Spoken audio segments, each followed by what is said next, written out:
Hello my dear teachers, welcome to handbook academy. My dear teachers, ఈ క్లాస్లో మనము త్రికోణమితికి సంబంధించి కొన్ని టాపిక్స్ మాట్లాడుకుంటాం. ఏదైతే పైథాగరస్ త్రికాన్ని ఉపయోగించి మనము ఇచ్చినటువంటి త్రికాలలో ఏదైనా ఒక త్రికాన్ని మిస్ చేసినప్పుడు వాటి ద్వారా త్రికోణమితి నిష్పత్తులను ఫైండ్ అవుట్ చేసేటటువంటి విధానం మనం మాట్లాడుకుంటాం. అయితే మరి మనం ఏదైతే ఫిబ్రవరి 29కి ఇచ్చినటువంటి ఆఫర్ ఉందో దాన్ని ఈ రోజు వరకు పెంచడం జరిగింది. లాస్ట్ టుడే అమ్మ. సో ఫస్ట్ వరకు ఇచ్చాము, నిన్నటి వరకే. ఇది ఒక్కరోజు ఇస్తున్నామండి ఫైనల్గా చాలామంది అడుగుతుండడం వల్ల. స్కూల్ అసిస్టెంట్ 499 రూపీస్కి అండ్ అదేవిధంగా మరి 299 రూపీస్కి ఎస్జిటికి సంబంధించిన కోర్స్ ఇస్తున్నాము. ఈ నెల 10వ తేదీ నుంచి, అంటే సార్ 5వ తేదీ నుంచి అన్నాము, కానీ కొంతమంది సార్ మేము ఇంకా తీసుకుంటున్నాము, కొంచెం మేము లేట్గా తీసుకున్న వాళ్ళంతా కూడా కొంచెం ఇబ్బంది అవుతుంది కాబట్టి కొంచెం పొడిగించండి సార్ అని చెప్పారు. మార్చ్ 10వ తేదీ నుంచి ఏప్రిల్ 15 లోపు ఎస్జిటి సిలబస్ పూర్తి చేస్తాం 30 డేస్లో. అదేవిధంగా స్కూల్ అసిస్టెంట్కి సంబంధించి మార్చ్ 10 నుంచి ఆ తర్వాత వాళ్ళకు 45 డేస్ ఉంటుందమ్మా. సో వాళ్ళకు ఏప్రిల్ చివరి వారం వరకు వస్తుంది. అయితే మై డియర్ టీచర్, దానికి సంబంధించినటువంటి షెడ్యూల్ అనేది మీకు రేపు ఖచ్చితంగా మీకు మన యాప్లో అందుబాటులో పెడతాను. అది ఎలా అంటే మీ అందరికీ తెలుసు, క్లాసెస్ ఎలా ఉంటున్నాయంటే ఒకసారి గమనించండి. ఎగ్జాంపుల్ ఇక్కడ క్వశ్చన్ ఉంది, తర్వాత మాట్లాడదామండి క్వశ్చన్ గురించి. ఫస్ట్ డే వన్ టైప్లో ఉంటాయమ్మా. డే 1, డే 2, డే 3 అని ఆల్రెడీ మీకు ఫోల్డర్స్ రెడీగా ఉంటాయి. మీరు ఎక్కడనో వెతికి వెళ్ళాల్సిన అవసరం లేదు. మీకు ఆల్రెడీ డే 1, డే 2 అని డే వైజ్గా మీకు ఒక ఫోల్డర్స్ ఉంటాయి. అందులో ఆ డే లోపలికి వెళ్ళగానే వీడియో క్లాసెస్ ఉంటాయి. ఆ తర్వాత కింద ఎగ్జామ్ అని చెప్పేసి ఫోల్డర్ ఉంటుంది, ఓకేనా. ఎగ్జామ్ అని ఉంటుంది. ఆ వీడియో క్లాసెస్ ఆ రోజుకి తగ్గట్టుగా చూసుకోవాలి. ఆ తర్వాత ఎగ్జామ్ ఉంటుంది, ఆ తర్వాత ఈ ఎగ్జామ్లోనే మనకు ఈ ఎగ్జామ్కి సంబంధించినటువంటి సొల్యూషన్ పీడిఎఫ్ ఉంటుందమ్మా. సొల్యూషన్ పీడిఎఫ్ మీకు అందుబాటులో పెడతానండి. ఇవన్నీ కూడా మార్చి 10వ తేదీ నుంచి స్టార్ట్ అవుతుంది మీకు. సార్ ఇంకా మనకు 1 వీక్ ఉంది కదా సార్ అంటే, ఆ 1 వీక్ లోపు మీరు ఈ డే 1, డే 2 అనేది మనము రేపు మనకు నోటిఫికేషన్కి సంబంధించినటువంటి సిలబస్ స్ట్రక్చర్ కూడా రాబోతుంది కాబట్టి 4th రోజు ఆ లోపు మీకు డేస్కి తగ్గట్టు షెడ్యూల్ అన్నీ కూడా నేను ఇస్తాను. దాని తగ్గట్టు మీరు బిఫోర్గానే కంటెంట్ నేర్చుకుంటూ ముందుకు వెళ్ళండి. మీకు వీడియోస్ అన్నీ కూడా 1 వీక్ 2 వీక్స్ బిఫోరే అప్లోడ్ అయి ఉంటాయి. వాటి తగ్గట్టుగా మీరు క్లాసెస్ నేర్చుకుంటారు, ఎగ్జామ్ రాస్తారు, ఎక్స్ప్లెనేషన్ ఉంటుంది, ఓకేనా. సో మళ్ళీ చెప్తున్నా, మీ అందరికీ 10 గ్రాండ్ టెస్ట్లు కంప్లీట్, ఫైనల్గా 10 గ్రాండ్ టెస్ట్లు కూడా కండక్ట్ చేయడం జరుగుతుంది. దానికి సంబంధించి మనం ఎస్జిటి వాళ్ళకు అయితే 18 మార్కుల చొప్పున 10 గ్రాండ్ టెస్టులు, అంటే 18 ప్రశ్నలు 9 మార్కులు చొప్పున 10 గ్రాండ్ టెస్టులు. స్కూల్ అసిస్టెంట్ వాళ్ళకు 44 మార్కులకు సంబంధించినటువంటివి వాళ్ళకు 5 నుంచి 10 గ్రాండ్ టెస్టులు వాళ్ళకు కూడా కండక్ట్ చేయడం జరుగుతుంది my dear teachers, okay. So ఈ రకంగా మనం ముందుకు సాగుతున్నాం. ఈ మొత్తం ఈ డ్యూరేషన్ టైంలోనే మీకు పూర్తిగా మ్యాథ్స్ వచ్చేటటువంటి ప్లాన్గా ఇటు నాన్ మ్యాథ్స్ అభ్యర్థులు, ఇటు మ్యాథమెటిక్స్ అభ్యర్థులు అందరినీ కూడా దృష్టిలో పెట్టుకొని మీకు క్లాసెస్ అనేవి చెప్తూ వాటిని రోజు మీరు 2 గంటలు దీనిపైన వెచ్చించారంటే ఎటువంటి సందేహం లేకుండా పరీక్ష వరకు మీకు పూర్తిగా సిలబస్ నేర్పించే బాధ్యత నాదమ్మా, ఓకేనా. ఏదైనా డౌట్ వస్తే యాప్లో మెసేజ్ చేయండి, చాట్ చేయండి, నాకు కాల్ చేయండి, మీకు రెస్పాండ్ అవుతాను. థ్యాంక్ యూ ఫర్ వాచింగ్ అమ్మా. రైట్, ఇప్పుడు ఇక్కడ వరకు మొదటి ప్రశ్న చూసుకున్నట్లయితే sin θ = 3/5 అన్నాడు. ఫస్ట్ నేను కొంచెం చిన్న ప్రొసీజర్ చెప్తాను, ఆ తర్వాత త్రికాల గురించి మాట్లాడతాను. సో sin θ = 3/5 అంటే sin θ లంబకోణ త్రిభుజంలో ఇది రైట్ యాంగిల్ 90 degrees ఉంటుంది. ఇది హైపోతెనస్ అంటే పెద్ద విలువ, ఇది 5. ఆ తర్వాత sin θ అంటే ఇక్కడ θ నుంచి కనుక మాట్లాడుకుంటే sin θ = opposite by hypotenuse. So opposite by hypotenuse మాట్లాడుకున్నాం. అయితే ఇప్పుడు మిగతా ఇది ఎంత ఉంటుంది సార్ అంటే 4 ఉంటుందని ఈజీగా చెప్పొచ్చు. ఎందుకు? పైథాగరస్ త్రికాలలో 3, 4, 5 అనేటటువంటిది ఒక పైథాగరస్ త్రికము. ఇందులో 3 ఉంది, 5 ఉంది అంటే నెక్స్ట్ది 4 ఉన్నట్టే, ఓకేనా. మీరు నేర్చుకున్నారు. అదేవిధంగా 5, 12, 13. సో అదేవిధంగా మనకు 7, 24, 25, ఓకే. సో 8, 15, 17, 6, 8, 10. ఇలా చూసుకుంటూ పోతే ఈ పైథాగరస్ త్రికాలు ఉన్నాయి. అయితే దీని ఆధారంగానే ఇప్పుడు మనం మాట్లాడుకుంటాం. చూడండి, ఈ కాన్సెప్ట్ ఏంటో మీకు ప్రీవియస్ క్లాస్లో నేర్పించంతలే. రైట్, ఇప్పుడు దాని ఆధారంగా ఏమడిగాడు? tan θ అడిగాడు. tan θ = tan θ అర్థం ఏంటి? Opposite by adjacent, opposite by adjacent 3/4, 3/4 simple. Sir ఒక్కటే అడిగారా? ఒకవేళ ఇక్కడనే మనకు సైన్ ఉంది కాబట్టి కాస్ అడిగాడు అనుకోండి, cos theta, cot theta, sec theta, cosec theta ఇలా అడిగాడు అనుకోండి. అంటే ఇచ్చినటువంటి దాన్ని మనం అన్ని రకాలకు అన్వయించుకుందామండి. చూసుకుంటే కాస్ థీటా ఏంటి? కాస్ అడ్జసెంట్ బై హైపోతెనస్, ఆసన్న భుజము బై కర్ణము. మరి కాట్ థీటా, కాట్ థీటా అంటే టాన్కి ఆపోజిట్ ఏమొస్తాం? Adjacent by opposite, opposite by adjacent ఏంటి? టాన్ అమ్మ. ఎదుటి భుజం బై ఆసన్న భుజం ఏది? Tan theta. అదే కాట్ ఏది? అడ్జసెంట్ బై ఆపోజిట్ అంటే ఆసన్న భుజం బై ఎదుటి భుజము, కాబట్టి 4/3 వస్తుంది. సెక్ అంటే సెక్ ఎవరికి ఆపోజిట్ అని చెప్పాము బేసిక్లో? కాస్కి ఆపోజిట్. సో కాస్ ఎంత? కాస్ ఎంత వచ్చింది మనకు? 4/5. అంటే ఇక్కడ 5/4 డైరెక్ట్ రాసుకోవచ్చు. సరే, ఒకవేళ డైరెక్ట్ సూత్రం గురించి మాట్లాడితే ఏంటి? హైపోతెనస్ బై అడ్జసెంట్. సెక్ అంటే హైపోతెనస్ బై అడ్జసెంట్ అంటే కర్ణము బై ఆసన్నము. కొసక్ ఏంటి? హైపోతెనస్ బై ఆపోజిట్. చూడండి, కర్ణము బై ఎదుటి భుజము. ఈ రకంగా మాట్లాడుకుంటాం తల్లి. సో ఇలా బేసిక్ క్వశ్చన్ ఒకటి చూసాం. నెక్స్ట్ క్వశ్చన్ చూడండి, ఇంకో ప్రశ్న. ఈ ప్రశ్న ఏంటంటే tan θ = 5/12 అయినా ఇక్కడ కాస్ థీటా ఎంత అన్నాడు. సేమ్ ప్రాబ్లం ఎలా చేస్తామంటే మనకు ఇక్కడ చూడండి 5కు సంబంధించి చూస్తే 5, 12, 13 మనకు మైండ్లో రావాలి. అవి 1కి 4 సార్లు పైథాగరస్ త్రికాలను చదివి నేర్చుకోవాలి, ప్రాక్టీస్ చేసుకోవాలి. దాని ట్రిక్ కూడా చెప్పడం జరిగింది. అది మనకి ఎంత గుర్తుంటే మనం 3 నుంచి 4 చాప్టర్లు పైథాగరస్ త్రికాలపై వచ్చేటటువంటి ప్రశ్నలు ఇప్పుడు చేయగలం. అయితే మరి ఈ ప్రశ్న చూడండి టీచర్స్, tan θ అంటున్నాడు. మన ఈ మ్యాప్ కూడా తీసుకోవాల్సిన అవసరం లేదు. tan θ అంటే ఏం చెప్తామండి? tan θ ఇక్కడ థీటా తీసుకున్నట్లయితే మనకు అడ్జసెంట్, ఆపోజిట్ బై అడ్జసెంట్, ఎదుటి భుజం బై ఆసన్న భుజం, ఎదుటి భుజం బై ఆసన్న భుజం. ఇది 5/12 అయితే ఇది ఆటోమేటిక్గా 13 అవుతుంది. సింపుల్. ఇప్పుడు ఏం కావాలి? కాస్ కావాలి. కాస్ అంటే అర్థం ఏంటి? ఆసన్న భుజం బై కర్ణము. Cos theta = 12/13. Very simple. చూడండి ఎంత తక్కువ సమయంలో మనం చేస్తున్నాం అనేది ఆలోచించాలి తల్లి. మరి దీన్ని ఆధారంగా చేస్తే, దీని ఆధారంగా చూడండి మనకు సైన్ కావాలి, సైన్ కావాలి. సైన్ థీటా = సైన్ ఉంది, కాస్ ఉంది, ట్యాన్ ఉంది. సో కాట్ కావాలి.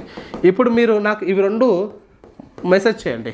సెక్ థీటా విలువ ఎంత, కోసెక్ థీటా విలువ ఎంతనో నాకు మెసేజ్ చేసి చెప్పాలి. ఓకేనా? మెసేజ్ చేసి చెప్పాలి. ఇప్పుడు ఈ 3 నేను చెప్తాను. Sine opposite by hypotenuse 5/13. ఆ తర్వాత కాట్ థీటా, కాట్ అంటే ఏంటి? టాన్కి ఆపోజిట్ అంటే 12/5 డైరెక్ట్గా చెప్పొచ్చు, 12/5. Yes, sec theta and cosec theta మీరు చెప్పండి. ఓకేనా? రైట్. ఇప్పుడు నెక్స్ట్ క్వశ్చన్ చూడండి అమ్మా. ఇక్కడ ఈ ప్రశ్న చూడండి. ఇంకోటి ఈ ప్రశ్న ఏం చెప్తుంది సార్ అంటే కాట్ థీటా = 12/5 అయినా sec theta plus cos theta and cosec theta విలువ ఎంత అంటున్నాడు. చూడండి ఇప్పుడు ఇక్కడ కాట్ థీటా = 12/5. 12/5 అంటే ఇక్కడ ఏం రాసుకోవాలి మనము? ఎదుటి భుజము, ఆసన్న భుజము, ఇది కర్ణము.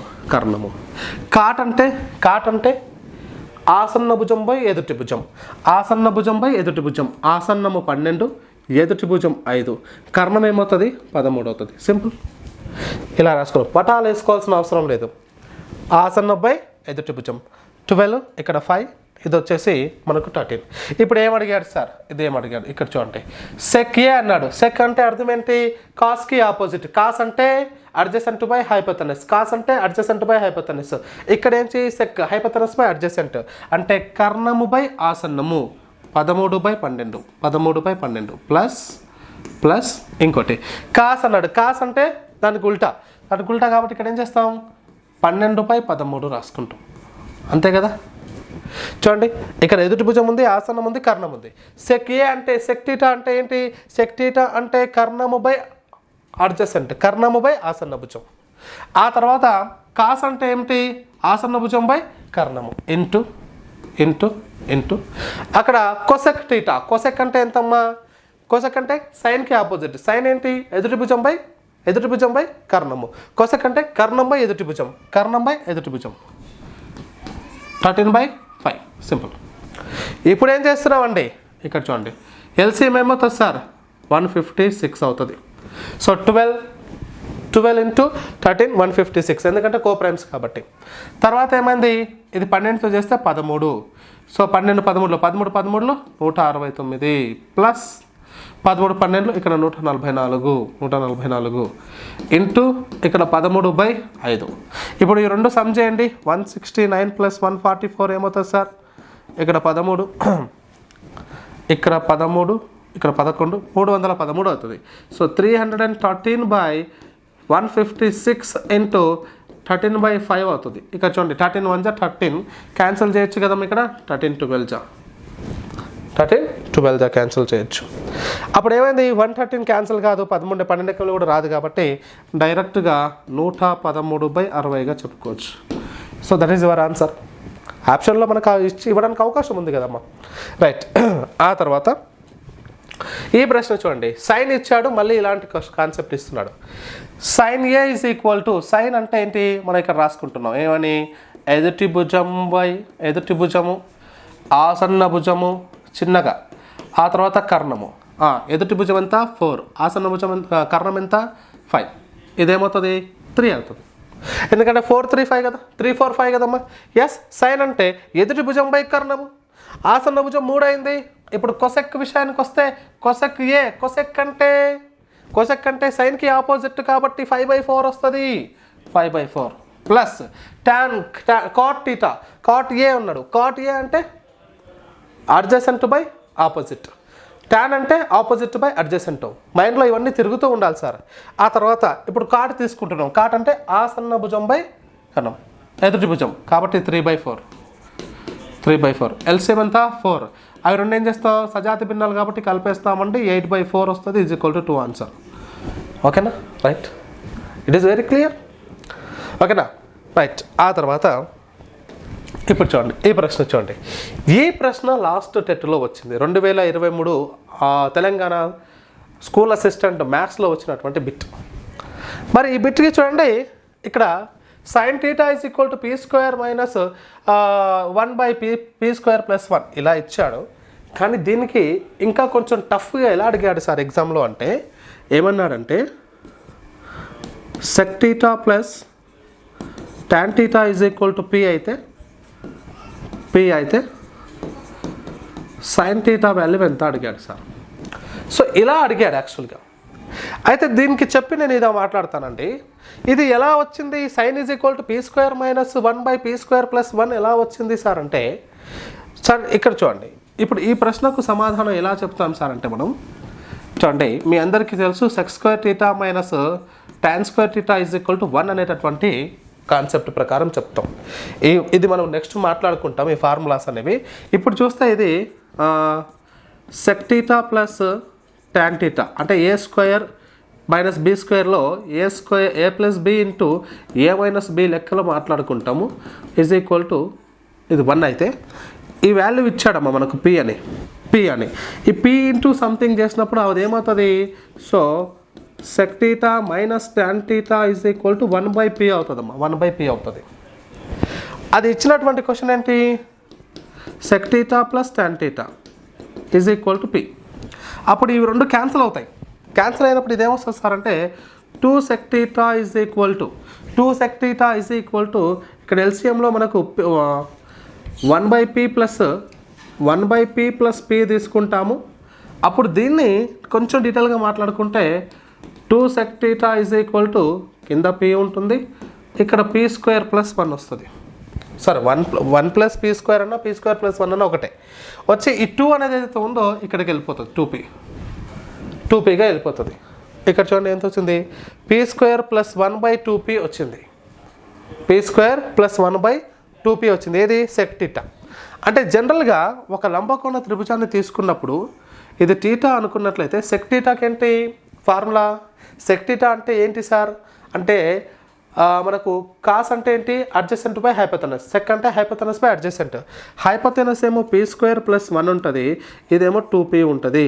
అప్పుడు ఇదేమవుతుంది సార్ అంటే p² మైనస్ 1 వస్తుంది. పైథాగరస్ త్రికం ప్రకారం మీరు సాధిస్తే, లేదా పైథాగరస్ త్రికాల దృష్ట్యా మాట్లాడుకుంటే మనము p² మైనస్ 1 ఆ తర్వాత 2p, అదేవిధంగా p² + 1 అనేటటువంటివి పైథాగరస్ త్రికాలను ఫైండ్ అవుట్ చేసేటటువంటి జనరల్ ఫామ్ అమ్మ. దీన్ని ఆధారం చేసుకొని మనకు బిట్ అడిగాడు ఎగ్జామ్లో. సో ఇక్కడ నేనేమంటున్నాను సార్ అంటే ఇలా వస్తుంది. ఇప్పుడు చెప్పండి సైన్ ఈజ్ ఈక్వల్ టు ఎంత? సైన్ ఈజ్ ఈక్వల్ టు ఎంత అవుతుంది? Opposite by hypotenuse p² - 1 p² + 1. ఇప్పుడు సైన్ ఒకటే కనుక్కుంటామా మనము? మిగతా అన్నీ కూడా చేయొచ్చు. అది ఎలానో ఇప్పుడు చెప్తాను చూడండి. సరే, ఈ కాన్సెప్ట్ జనరల్గా మనకు ఈ థియరీ కాన్సెప్ట్ మాట్లాడుకున్నాం కదా. ఇప్పుడు ఒకసారి చూడండి మిత్రులారా. ఇప్పుడు మనకు సైన్ ఈజ్ ఈక్వల్ టు ఇచ్చాడు కదా, ఇలా మాట్లాడుకుంటే ఇక p² + 1 ఇది అవుతుంది, ఇది θ, ఇది p² - 1, ఇది 2p వస్తుంది ఆటోమేటిక్గా. ఎందుకంటే మనం ఆల్రెడీ కంటెంట్ నేర్చుకొని ఉంటాం ఎగ్జామ్కి అయిపోయే ముందు, కానీ ఇది ఆటోమేటిక్గా అయితే 2p ఉంటుందమ్మా. ఇప్పుడు ఏం చేస్తామండి? sin θ = p² - 1 బై p² + 1 అన్నాడు. సెక్ అడుగుతున్నాడు. సెక్ అంటే హైపోటెనస్ బై అడ్జసెంట్. డైరెక్ట్గా మీరు రాసుకోవచ్చు p² + 1/2p. This is the sec θ. Sir ఇది సెక్ θ అడిగితే ఓకే, ఇందులోనే సైన్ ప్లస్లో కాస్ θ అడిగాడు అనుకోండి, కాస్ θ అంటారు. జస్ట్ మీరు ఈ మ్యాప్ని గుర్తుపెట్టుకోండి చాలా, ఎగ్జామ్కి పోయేటప్పుడు చాలా సులభం. ఓకేనా? కాస్ θ, ఆ తర్వాత tan θ, cot θ. ఆల్రెడీ సెక్ ఇచ్చాడు కాబట్టి ఇక్కడ కొసెక్ θ. చూడండి ఇప్పుడు ఏముందమ్మా? కాస్ θ ఈజ్ ఈక్వల్ టు ఏమని చెప్పొచ్చు? Adjacent by hypotenuse 2p by p² + 1. tan అంటే opposite by adjacent p² - 1/2p. Yes, cot ఏంటి? 2p బై p² - 1గా రాసుకోవచ్చు. p² - 1. ఇదే థియరీగా 10th క్లాస్ పిల్లలకు చెప్పాలి అంటే చాలా లెంతీ అవుతుందమ్మా. అలా అవసరం లేకుండా చెప్తున్నాం ఇక్కడ. కొసెక్ θ అంటే సైన్కి ఆపోజిట్, ఇదే కదా, ఉల్టా రాసుకోండి. p² + 1/p² - 1. సింపుల్. సో ఈ విధంగా మాట్లాడుకుంటాం సార్ మనం. ఓకేనా? ఇది చాలా అంటే చాలా ఇంపార్టెంట్. ఈ క్వశ్చన్ మనం జాగ్రత్తగా గమనించాలి. ఈ టేబుల్ని మళ్ళీ ఒకసారి మీరు రివైజ్ చేసుకోండి. So okay my dear teachers, మరి ఇలా మనము ఈ రోజటి క్లాస్లో ఈ కాన్సెప్ట్ పైన మాట్లాడుకున్నాం. నెక్స్ట్ మనకు ఇంకా కొద్ది కాన్సెప్ట్స్ ఉన్నాయి, అవన్నీ కూడా మాట్లాడుకుంటూ ముందుకు సాగుదాం.